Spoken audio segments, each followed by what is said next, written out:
Now, then, of course, the album got disintermediated, and the music industry had its very best year ever in 2000, and it's been in turmoil since.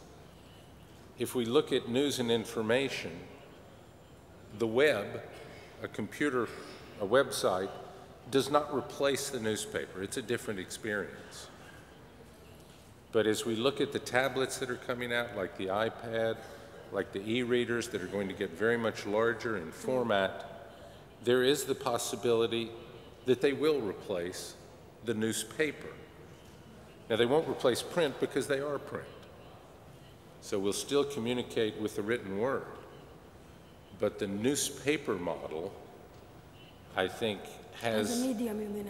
As a medium, yeah. On paper, has, I think, a long life, but a limited life. Still, we also have the concern that the newspaper, not any newspaper also would be there. I guess it's more than the newspaper itself. What newspapers are going to stay on the line, and what are the elements that's going to make some other newspapers subside? Because I think regardless of the amount of information we receive, still certain newspaper or certain media has its reputation or credibility or validity among the people. So I think that also matters, isn't it? Not only the medium, but what the content of the medium is. Well, and I think that's what matters most sometimes. I think that is exactly because right. Where do you turn to get your news? Because it's not a news per se. It's what's behind the news, or what are you getting out of the newspaper. Because I think people, when they buy New York Times, it is not the news they are buying, it is New York Times. Or what brings yesterday, Dr. Zuhail, in his keynote speech, talked about information and knowledge as two different things. And if you extend that continuum, you have data, information, knowledge, and then understanding. And what a newspaper represents is the opportunity to go from data and information to knowledge and to understanding. And it plays that role because you can explore information at depth. You take the time you want to with it, you can read as much as you want to with it. The other media that have come along, radio and television, the viewer is not in control of the time. The broadcaster is controlled. They will tell you how much they want to, and when it's over, it's over. But with a newspaper, you can explore it in depth. And that capability extends to these other electronic media. It extends to the web, it extends to the iPads, the tablets of the world, it extends to the e-readers. So the news organization at heart is taking data, a plane crashed, turning it to information. It was in Libya, it was beginning to land, and taking it to knowledge. This is the same type of airplane that crashed coming from Brazil to France many years ago. And then you get to understanding, which we're not at yet. What happened? Why did this plane crash? What does it mean to me as I get ready to get on another airplane? That's the role of the media, to take that trip from data to information to knowledge to understanding. And we can do that in electronic media as well as we do it in print.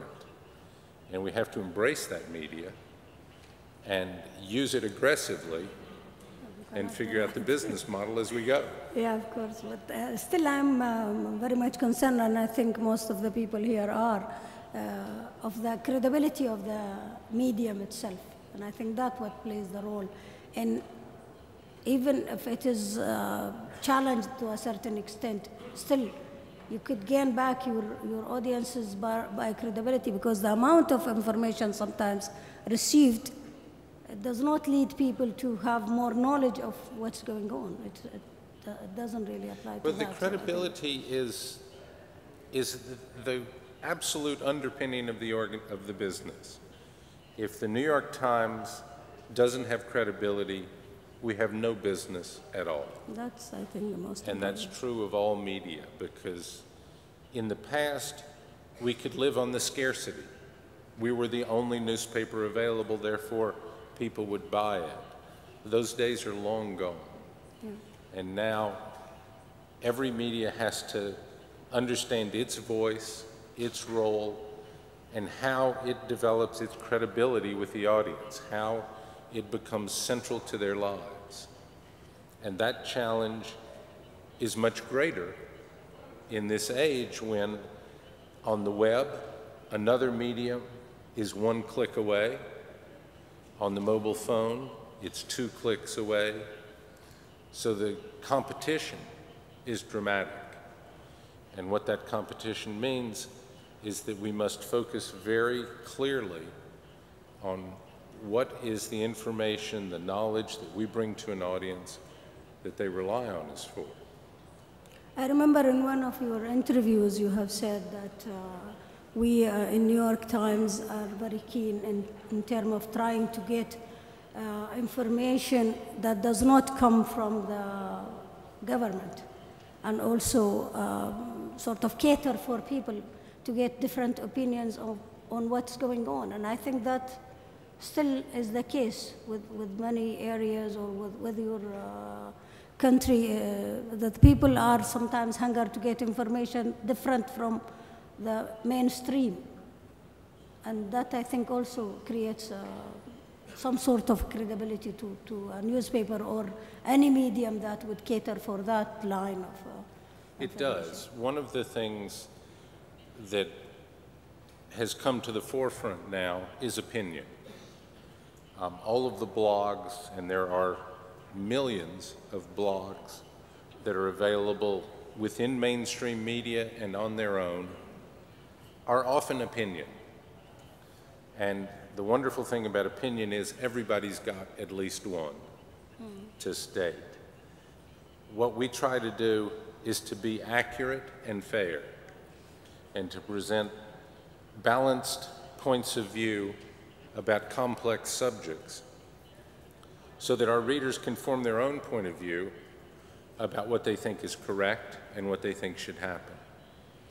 And it's probing to understand a complex issue where the New York Times, where the International Herald Tribune really excels.